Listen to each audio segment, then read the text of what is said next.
నమస్తే, వాస్తవం టీవీకి స్వాగతం. నేను మీ దండుగుల శ్రీనివాస్.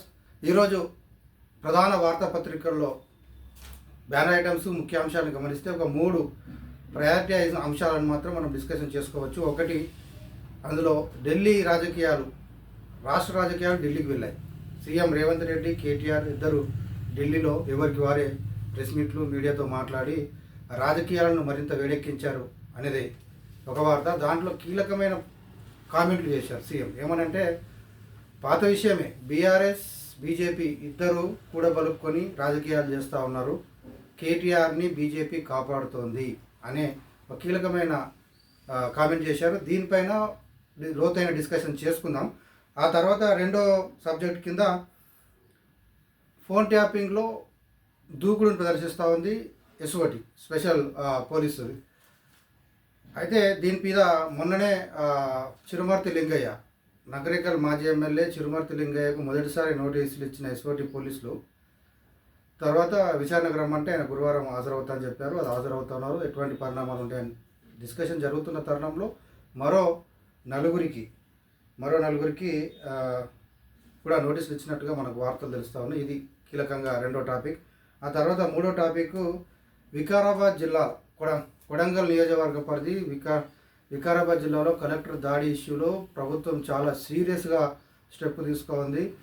12 మందిని అరెస్ట్ చేశారు, రిమాండ్ పంపారు. 50 మందికి పైగా విచారణ జరుపుతూ ఉన్నారు. ఇంకా 100 మందిని అరెస్ట్ చేస్తామని కూడా భాజపా పోలీసులు చెప్తున్నారు. సీఎం రేవంత్ రెడ్డి సీరియస్ అయ్యారు, ఎవరిని వదిలిపెట్టమంటున్నారు. బీఆర్ఎస్ కుట్ర దీంట్లో దాగుందంటున్నారు.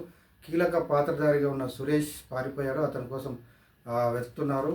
కొడంగల్ మాజీ ఎమ్మెల్యే, బీఆర్ఎస్ మాజీ ఎమ్మెల్యే పట్నం నరేందర్ రెడ్డితో ఈ ఉదంతం జరగకముందు 58 సార్లు అట్లా మాట్లాడినట్టుగా పోలీసుల రికార్డు అదంతా ఉన్న నేపథ్యంలో కావాలని వాటిల్లో జరిగిన ఇష్యూలో ఒక ప్రభుత్వాన్ని బద్నాం చేసి ఒక కుట్ర జరిగింది. ఒక అస్థిరతను పరిచి, అంటే కలెక్టర్ మీదే దాడి చేసే దిక్కు లేదు గవర్నమెంట్, కానీ ఒక మెసేజ్ని బయటకు పంపించేసి ఒక ప్రభుత్వం మీద జనాలకు నమ్మకం లేని అట్లాంటి చేద్దామని ఒక పెద్ద భారీ కుట్ర అయితే ఉందని ప్రభుత్వం గ్రహించి ఇది సీరియస్గా తీసుకుందనేది మూడో టాపిక్. ఇప్పుడు ఫస్ట్ టాపిక్కి మనం వస్తే, బీఆర్ఎస్ బీజేపీ ఒకటే, ఇది ఎప్పటి నుంచో రేవంత్ రెడ్డి ఆరోపిస్తూ ఉన్నారు. వాస్తవంగా కేసీఆర్ సీఎంగా ఉన్నప్పటి నుంచి కూడా మోడీతో సత్సంబంధాలే మెయింటైన్ చేశాడు. మొదట ఆయన భాజపాతో బయట కూడా చెప్పారు ఏంటంటే, మనది కొత్త రాష్ట్రము, కేంద్రంతో ఇప్పుడే గిల్లి కజ్జాలు పెట్టుకొని గొడవలు పెట్టుకుంటే మనకు రావాల్సిన నిధులు రావని చెప్పేసి ఆయన ఆ కోణంలో ఆలోచించి చేశాడా, ఇంకా వేరే రాజకీయ అవసరాల పక్కన పెడితే చాలా మటుకు మోడీని, కేంద్ర ప్రభుత్వాన్ని సహకరించాడు కేసీఆర్. అంటే డిమానిటైజేషన్, పెద్ద నోట్ల రద్దు విషయం కావచ్చు, జిఎస్టీ విషయం కావచ్చు, ప్రతి దాన్ని కూడా ఆయన ఎక్కడ వ్యతిరేకించలే. అసెంబ్లీలో దాని పట్ల సానుకూలంగా మాట్లాడి అది ముందుకు సాఫీగా సాగేలా ఇక్కడ నుంచి తీర్మానాలు కూడా పంపాడు అసెంబ్లీ నుంచి. అప్పటి నుంచి అందరికీ తెలుసు వీళ్ళిద్దరికీ కూడా ఒక మంచి అండర్స్టాండింగ్ ఉందని. అడపా విమర్శలు చేసుకున్నా కానీ ఒక అండర్స్టాండింగ్తోనే పోయారు. అది ఎక్కడ దాకా పోయిందంటే, కేటీఆర్ని సీఎం చేయబోతున్నా, నీ సహకారం కావాలి అని మోడీని కేసీఆర్ పోయి కోరే అంతగా దగ్గరగా పోయింది. అది స్వయంగా మోడీ ఆ విషయాన్ని చెప్పుకున్న సందర్భం కూడా మనం చూసాం. ఆ తర్వాత సెకండ్ టర్మ్ అధికారంలోకి వచ్చిన తర్వాత కొంత గ్యాప్ వస్తూ ఉంది. ఈయన ఎప్పుడైతే బీఆర్ఎస్ పార్టీగా నామకరణం చేసి దేశాన్ని ఇది చేస్తా అన్నప్పుడు కొద్ది స్టాండ్ తీసుకున్న టైంలో మోడీ కూడా కీలకంగా ఒత్తిడి తీసుకొచ్చడం, కవితను జైలు పాలు చేయడం, ఇవన్నీ కూడా జరుగుతూ ఉన్న తరుణంలో మరొకసారి బీఆర్ఎస్ బీజేపీకి దగ్గర అవుతుందా? కొద్ది రోజుల నుంచి అసలు ఆ మధ్యలో చాలా టాపిక్ వచ్చింది, దీన్ని ఖండిస్తూ పోతున్నారు ఇక రాష్ట్ర నేతలు, బండి సంజయ్, అరవిందులంతా కూడా. కానీ ప్రస్తుత పరిస్థితులు చూస్తే కనుక ఖచ్చితంగా బీజేపీ బీఆర్ఎస్ కలిస్తే, ఇంకా అవసరమైతే పవన్ కళ్యాణ్, చంద్రబాబు లాంటి వాళ్ళు కలిసి పోరాడితే తప్ప తెలంగాణలో అధికారంలోకి వచ్చే పరిస్థితులు అయితే ఏం లేవు. కాంగ్రెస్ని ఇప్పట్లో ఓడించడమా అనేది ఇప్పుడు అనుకుంటున్నారు. ఇప్పటికిప్పుడే ఎలక్షన్స్ పెడితే మేము 100 సీట్లు గెలుస్తామని చెప్పి బీఆర్ఎస్ చెప్పుకుంటున్నప్పటికి కూడా వాస్తవంగా 100 సీట్లు గెలుస్తామని చెప్పుకుంటున్నారు. కేవలం వ్యతిరేకత వచ్చిందని, ఒక ఏడాదిలోనే ఇంత వచ్చేసింది కాబట్టి మమ్మల్ని అందరూ గెలిపిస్తారని అనుకోవడం అలా పొరపాటు. సరే, దానికి కూడా వాస్తవం టీవీ తరపు నుంచి బీఆర్ఎస్కు సవాల్ విసిరేది ఏంటంటే, ఇప్పటికిప్పుడు ఎలక్షన్స్ జరిపితే 100 సీట్లు గెలుస్తామన్న హరీష్ రావు కావచ్చు, లేకపోతే కేటీఆర్ ఇంకా కేసీఆర్ మనసులో ఉండొచ్చు, కానీ అవే మొన్న పెట్టిన సిట్టింగ్ ఎమ్మెల్యేలు ఎవరినైతే ప్రకటించారో అభ్యర్థులుగా, ఆ అభ్యర్థుల్ని ప్రకటించి పోతారా? పోలేరు. ఎందుకంటే దాంట్లో దాదాపు 99% చెత్త. అందరి మీద వ్యతిరేకత ఉంది. ఆ ఎమ్మెల్యేల మీద, మాజీ ఎమ్మెల్యేల మీద జనాలు మొత్తం విరక్తి చెంది ఉన్నారు. ఒక్కొక్కరు ఒక్కొక్క టైపు నియోజకవర్గంలో పీల్చి చెండాడి పేద ప్రజలు, రౌడీయిజం, అవినీతి అన్నిటికీ అబ్బాయి ఎమ్మెల్యేలు మళ్ళీ గెలిస్తే వద్దురా నాయన, 2 సార్లు వీళ్ళని చూసినాం, ఇంకా 3వసారి అయితే మమ్మల్ని చంపక తింటారు అనే రేంజ్లో విచ్చలవిడితనం పెరిగిపోయింది. అయినా కానీ కేసీఆర్ వాళ్ళనే పెట్టేసి నమ్మకం చూసేస్తారు అనుకున్నాడో, వాళ్ళకి భయపడడం తెలియదు. కానీ ఇప్పుడు మళ్ళీ అదే వాళ్ళనే సిట్టింగ్ ఎవరైతే ప్రకటించారో కనీసం 80% వాళ్ళని ప్రకటించమనండి, 70% వాళ్ళతోనే పోమనండి, మొత్తం బొందబెట్టేస్తారు. అప్పటికి కూడా అంత వ్యతిరేకతని 10 ఏళ్లలో కూడగట్టుకున్నారు ఆ మాజీ ఎమ్మెల్యేలు, కేసీఆర్ కూడా.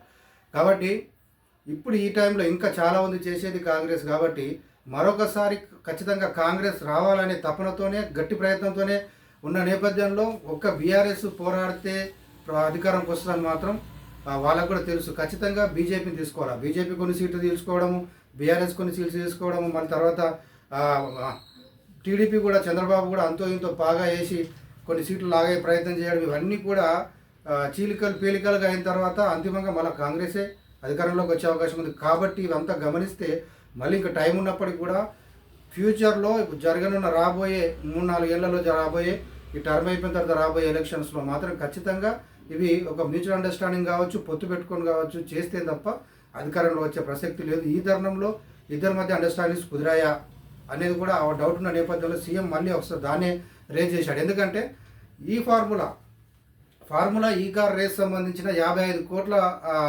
ప్రభుత్వ నిధులను అక్రమంగా విదేశీ కంపెనీలకు పంపించాడు అనే కారణంతో కేసు పెట్టడానికి, అరెస్ట్ చేయడానికి ఏసీబీ విచారణ చేయడం కోసం ఆ గవర్నర్కి అనుమతి కోరితే 15 రోజులుగా ఫైల్ పెండింగ్లను పెట్టుకున్నాడు.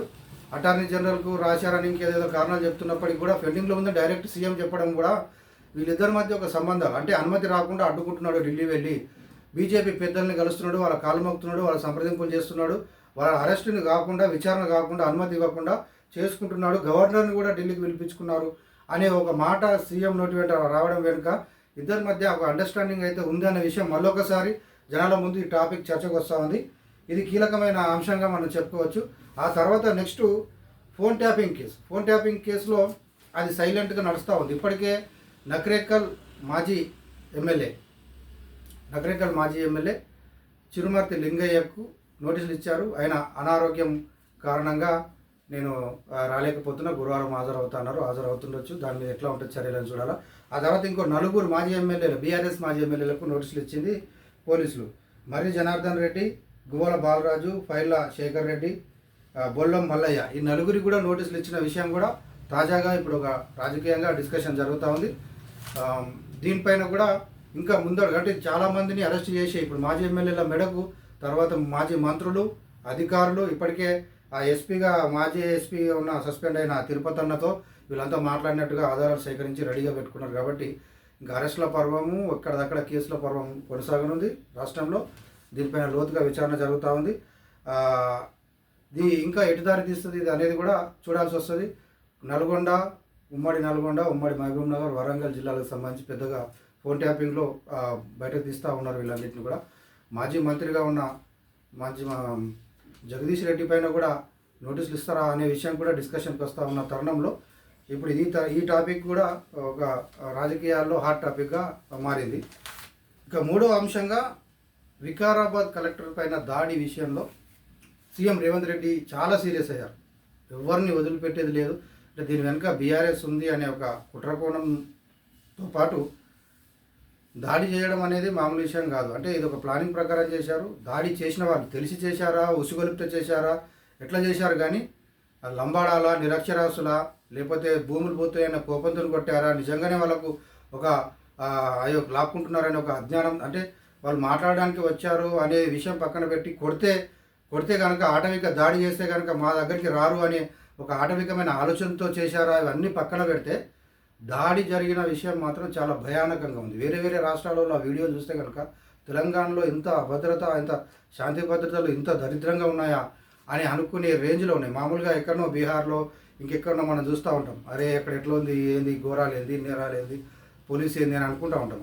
అంతటి ఘోరమైన పరిస్థితి ఆ వీడియోలు చూస్తే పెద్ద రాళ్ళు తీసుకొని వీఐపీల కార్లు, ఆఫీసర్ల కార్ల మీద దాడులు చేయడము, కొట్టడము, డ్రైవర్ని డైరెక్ట్ దాంట్లో కూర్చుంటే చేతులు పెట్టి దాంట్లో కొట్టడము, రాళ్ళు ఇసిరిస్తే అద్దం పగిలి ఆ రాళ్ళు లోపలికి వెళ్ళిపోవడం, లోపల కూర్చున్న వాళ్ళకి ఆ రాయి తగిలితే వెనుక కనుక తగిలితే ఆ స్పాట్లో చనిపోయేంత పరిస్థితి, అంత తీవ్రమైన డోర్లను పట్టుకొని లాగడం, ఇలా గుంజుకుంటూ లాగడం, రాయలసీమ యాక్షనిజంలో సినిమాలో చూసినట్టుగా ఇంకెక్కడ అంత ఘోరమైన సంఘటన జరిగిన దాన్ని ప్రభుత్వం చాలా సీరియస్గా తీసుకుంది. ఉసుగొలిపిన వాళ్ళని వదిలిపెట్టేది లేదు, దాడి చేసిన వాళ్ళని, తెర వెనుక ఉండి మద్దతు ఇచ్చిన వాళ్ళని ఎవరిని కూడా వదిలిపెట్టేది లేదని సీఎం ప్రకటించిన నేపథ్యంలో చాలా సీరియస్గా మొత్తం జల్లెడ పట్టేస్తున్నారు ఆ 3 తండాలు. ఇప్పుడు ఏవైతే దాడికి ప్రజాభయ సేకరణకు పోయారో ఆ 3 తండాల్లో లగచెర్ల, రోటిబండ, పులిచెర్ల, కుంట తండాలు, ఈ 3 తండాలు ఖాళీ అయిపోయాయి. ఎక్కడదక్కడ గప్చుప్ మొత్తం 300 మంది 400 మంది పోలీస్ బలగాలు జల్లెడ పడుతున్నారు. ఆ వీడియో చూస్తున్నారు, ఫుటేజ్. ఎవరెవరు ఉన్నారు దీంట్లో, మహిళల, యువకుల, పార్టీ వాళ్ళు, ఆడ పార్టీ కండువాలు లేవు. కానీ ఒక్క సురేష్ అంటోడు మాత్రమే ఆ party, BRS party, Patnam Narender రెడ్డికి ముఖ్య అనుచరుడు మాట్లాడినట్టుగా ఫోన్ కాల్స్ అవన్నీ కూడా పోలీసుల దగ్గర ఆధారాలు ఉన్నాయి, దొరకలేదు, వాటి గురించి లెక్కుతున్నారు. అయితే అది పక్కన పెడితే ఇప్పటికీ 12 మందిని అరెస్ట్ చేసి రిమాండ్కి పంపారు. ఇంకా 50 మందికి పైగా విచారణ చేస్తున్నారు, అరెస్ట్ చేసి చాలా మందిని అరెస్ట్ చేస్తామంటున్నారు. దీంట్లో భాగస్వామ్యం ఉన్న వాళ్ళని సీరియస్గా తీసుకుంది ప్రభుత్వం. ఎట్టి పరిస్థితుల్లో వదిలిపెట్టేది లేదని చెప్తా ఉంది. ఈ 3 తండాలు కూడా ఖాళీ అయిపోయాయి. అక్కడ మొత్తం ఒక వాతావరణం ఎట్లా ఉందంటే మొత్తం 3 రోజులే ఆ తండాలు వదిలిపెట్టేసి వెళ్ళిపోయి దాచుకునే పరిస్థితి, అంత ఉద్రిక్తత పరిస్థితి ఉంది. ఎవరిని వదిలిపెట్టేలాగా లేరు. చాలా సీరియస్గా దీన్ని తీసుకున్నారు. ఒకవైపు మంత్రి శ్రీధర్ బాబు మీటింగ్ పెట్టాడు, దాని మీద సమీక్ష జరిపాడు. మరోవైపు రెవెన్యూ ఉద్యోగులు, జేఏసీ కూడా పోయి డీజీపీకి, పోలీసులకు ఫిర్యాదు చేయడం, చర్యలు తీసుకోవాలని చెప్పడం. అయితే మధ్యలో పొద్దున పెండవం చేస్తున్న వికారాబాద్ ఉద్యోగుల దగ్గరికి వచ్చి కలెక్టర్ ప్రతీక్ జైన్ వచ్చి నా పైన దాడి జరగలేదు, వాళ్ళు వచ్చారు, మాట్లాడారు, మన వాళ్ళు అంటే దాన్ని కూల్ చేసే ప్రయత్నం చేశారు. కానీ ఆ వీడియో ఫుటేజ్లలో స్పష్టంగా ఉంది కలెక్టర్ పైన మూకుమ్మడిగా ఒక్కసారి వచ్చారు, ఒక మహిళ చెంప మీద కొట్టినట్టుగా కూడా మనం చూశాము. తర్వాత ఆయన భయపడి అక్కడి నుంచి పారిపోయినా కొద్దిసేపటి ఇంకొక 5 నిమిషాలు కనుక 2 నిమిషాలు కనుక అక్కడ స్పాట్లో ఉంటుంటే కలెక్టర్ పైన తీవ్రమైన దాడి జరిగేది. అది కూడా ఇప్పటివరకు అంతవరకు జరిగింది కూడా దాడిగానే మనం పరిగణించాలి. ఎందుకంటే మొత్తం చుట్టుముట్టేశారు. అసలు ఆయన కలెక్టర్ అనే విషయం కూడా సోయి కూడా లేదు అక్కడ ఉన్న జనాలు. అక్కడ జనాలు ఉన్నారా, పార్టీ వాళ్ళు ఉన్నారా, మహిళలు ఉన్నారా, వృద్ధులు ఉన్నారా, ఎవరైనా ఉండొచ్చు, కానీ వాళ్ళందరూ కూడా కంట్రోల్ తప్పి ఉన్నారు. వాళ్ళు రెచ్చగొట్టి ఉన్న పరిస్థితి, లేకపోతే వాళ్ళకు ఒక అపోహలు కల్పించిన పరిస్థితి. ప్రభుత్వం వచ్చి మీ భూములను అసగ్గుకే తీసుకుంటుంది, 60-70 లక్షలు పలికి ఎకరాన్ని 20 లక్షలకే తీసుకుంటుందని ఎవరైనా ఎగేసిన పరిస్థితి తెలియదు. కానీ మొత్తానికైతే వాళ్ళు తీవ్ర ఆగ్రహవేశాలతో ఉన్నారు. ఎవరిని గమనించే పరిస్థితులు లేరు. దాడి చేసి తరిమి కొడితే, ఆటవికంగా దాడి చేస్తే తప్ప మా జోలికి రారు అనే ఒక వాళ్ళ మైండ్ సెట్లో ఏదైతే లంబాడాలు అంటారు కాబట్టి వాళ్ళకి అదే ఆటవిక ఆలోచన ఉండి అట్లా చేశారా అనే కోణం ఉన్నప్పటికీ కూడా ఏది ఏమైనా ప్రభుత్వం మాత్రం ఎవరిని వదిలిపెట్టే పరిస్థితిలో లేరు. ఖచ్చితంగా అందరినీ లోపలేసినట్టుగానే ఉన్నారు. ఇది ప్రధానంగా చెప్పుకోవాలంటే ఇదొక వార్తగా 3 తండాలు ఖాళీ అయిపోయాయి. మొత్తం ఖాళీ చేసేసి వెళ్ళిపోయారు, పారిపోయారు. ఎక్కడో అక్కడ ఎవరు లేకుండా పోయారు. అక్కడ పిల్ల జల్ల అందరూ కూడా పోలీసు పహారాలో ప్రస్తుతం ఆ 3 తండాలు ఉన్నాయి. లగచెర్ల, రోటిబండ, పులిచెర్ల తాండా, ఈ 3 కూడా, పులిచెర్ల, కుంట, తాండా, ఈ 3 తండాలు కూడా ఖాళీ అయిపోయినాయి. ప్రధానంగా ఈ 3 ముఖ్యమైన వార్తలుగా మనం చూడొచ్చు. ఒకటి, ఢిల్లీ కేంద్రంగా రాష్ట్ర రాజకీయాలు. కేటీఆర్ అరెస్ట్ని అడ్డుకోవడానికి, కేటీఆర్ని అరెస్ట్ చేయకుండా గవర్నర్ అనుమతి ఇవ్వకుండా ఉండేందుకే అమృత్ విషయంలో అమృత్ టెండర్లు అంటూ అక్కడ రచ్చకెక్కాడు కేటీఆర్. ఆ అమృత్ టెండర్ల విషయంలో కూడా ఘాటైన మూతోడు జవాబు లాంటిదే ఇచ్చాడు సీఎం రేవంత్ రెడ్డి. ఎట్లా అంటే, రెడ్డి ఉన్న వాళ్ళందరూ నాకు చుట్టాలేం కాదు, అందరూ దూర బంధువులు ఎవరైతారు, కానీ ఆ సుజన్ రెడ్డికి గతంలో 1,000 కోట్ల 5,000 కోట్ల వరకు పనులు ఇచ్చింది మీరే. ఆయన బీఆర్ఎస్ మాజీ ఎమ్మెల్యే ఉపేందర్ రెడ్డి అల్లుడు. అంతా మీకు సంబంధాలు లింకులు ఉన్న వాళ్ళే, నా మీద ఎందుకు వేస్తారని. అంటే దీంట్లో ఒక బూమరాంగ్ స్టెప్ కేటీఆర్ది. అంటే ఇది సెల్ఫ్ గోల్ అయ్యేటట్టుగానే ఉన్నది. మొన్న మాట్లాడితే ఎవరిని, మేఘా కృష్ణారెడ్డికి సంబంధించి ఎందుకు బ్లాక్ లిస్ట్లో పెడతలేరు, ఎందుకు అరెస్ట్ చేస్తలేరు, సుంకిశాల అది అట్లా అయింది, ఇదైంది అంటే మీ దగ్గర పనిచేస్తూ మీ ప్రభుత్వంలో ఉన్నప్పుడు అప్పనంగా చట్టపట్టాలు వేసుకొని తిరుగుతూ 1,000 కోట్ల రూపాయల కాంట్రాక్టులు ఇచ్చి ఇప్పుడు పక్కకు వైదొలిగిన కారణంగా అది వేలు చూపడం మూలంగా అంత హాస్యాస్పదంగా అయిపోయింది కేటీఆర్. సేమ్ ఇప్పుడు ఇది మళ్ళీ సుజన్ రెడ్డి అమృత్ టెండర్ల విషయంలో 1,130 కోట్ల రూపాయల టెండర్లు బామ్మర్దికే ఇచ్చాడు అనే దాని మీద కూడా ఘాటైన సమాధానమే, ధీటైన సమాధానం ఇచ్చాడు రేవంత్. ఏంటంటే, మీ బీఆర్ఎస్ మాజీ ఎమ్మెల్యే ఉపేందర్ రెడ్డికి అల్లుడు అయిన సుజన్ రెడ్డి, ఆయనకు మీ ప్రభుత్వ హయాంలో 5,000 కోట్ల టెండర్లు ఇచ్చారు కదా, మరి అప్పుడు ఎటు పోయింది అంటే అప్పుడు ఒకలాగా ఇప్పుడు ఒకలాగా అందరిని అంట కట్టేసి ఏదో చేద్దామని చూస్తున్నావు. దాని మీద నాకు అయ్యేది ఏం లేదు. నువ్వు ఎటు పోయినా పర్లేదు, మేము భయపడేది లేదు, నిన్ను వదిలిపెట్టేది లేదు. గవర్నర్ అనుమతి జాప్యం చేస్తున్న తరుణంలో ఆగుతున్నాం తప్ప గవర్నర్ నుంచి క్లారిటీ రాగానే ఏసీబీ రెడీగా ఉంది విచారణకు. విచారణ అంటేనే అర్థం, చర్యలు అంటేనే అర్థం ఇంకా అరెస్ట్ చేసి జైలుకు పంపడం అనే దాని మీద కసితో, ఒక ప్లానింగ్తో, కట్టుదిట్టమైన దాంతోనే సీఎం రేవంత్ రెడ్డి ఉన్నట్టుగా మనకు కనబడతా ఉంది. ఎట్టి పరిస్థితుల్లో వదిలిపెట్టేలా లేరైనా.